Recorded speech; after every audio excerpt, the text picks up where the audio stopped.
मिरजेचे प्रसिद्ध होमिओपॅथिक तज्ज्ञ डॉक्टर दीपक इसापुरे यांचे होमिओपॅथिक आरोग्य शिबिर। सोरियासिस, इसप, गजकर्ण, पांढरे डाग, काळे डाग, स्त्रियांचे उपचार, मणक्यांचे आजार, डोकेदुखी यावर खात्रीपूर्वक उपचार, तपासणी व केस पेपर फी अगदी मोफत, तसेच सर्व औषधांवर 20% सूट। रविवार दिनांक 25 फेब्रुवारी रोजी सकाळी 11 ते 5 या वेळेपर्यंत। ठिकाण गौरांग होमिओपॅथिक क्लिनिक, घोरपडे नाट्यगृहाजवळ, स्विमिंग टँक समोर, इचलकरंजी। संपर्क 98 50 50 71 59, 88 55 05 71 59। नाव नोंदणी सुरू।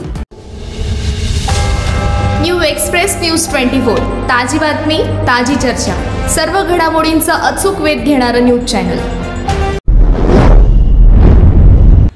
ट्रॅक्टर ट्रॉलीच्या हुकाची पिन निघून ट्रॉली रस्त्यावरून जाणाऱ्या दुचाकीवर आदळल्यानं झालेल्या अपघातात घोडकेनगर परिसरातील बापलेकांचा दुर्दैवी मृत्यू झाला। आनंदा सोनपा गणपते व विकास आनंदा गणपते अशी त्यांची नावे आहेत।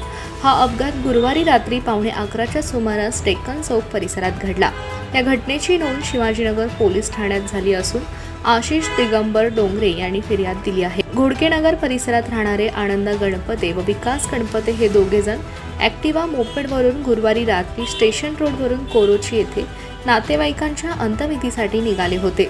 ते पंचगंगा साखर कारखाना ते डेक्कन चौक परिसरात आले असता पंचगंगा साखर कारखान्यांकडून इचलकरंजीकडे मोकळी ट्रॅक्टर ट्रॉली येत होती। राहुल पाटील यांच्या देशी दारू दुकानासमोर अचानकपणे ट्रॅक्टर ट्रॉली जोडणारा हुक निघाला आणि पाठीमागील ट्रॉली रस्त्याच्या दुसऱ्या बाजूने निघालेल्या गणपते पिता पुत्रांच्या मोपेडवर आदळली।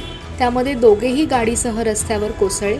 यामध्ये विकास यांच्या डोक्याला गंभीर दुखापत झाल्यानं त्यांचा जागीच मृत्यू झाला, तर आनंदा गणपते हे गंभीर जखमी झाले। त्यांना तातडीने इंदिरा गांधी सामान्य रुग्णालयात दाखल करण्यात आलं, पण प्रकृती अत्यवस्थेमुळे त्यांना CPR रुग्णालयात दाखल करण्यात आलं। तिथं उपचार सुरू असतानाच त्यांचा मृत्यू झाला।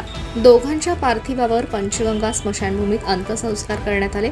आनंदा गणपते हे यंत्रमाग कामगार होते, तर विकास गणपते यांचा वाहनांच्या स्पेअर पार्टचा विक्रीचा व्यवसाय होता।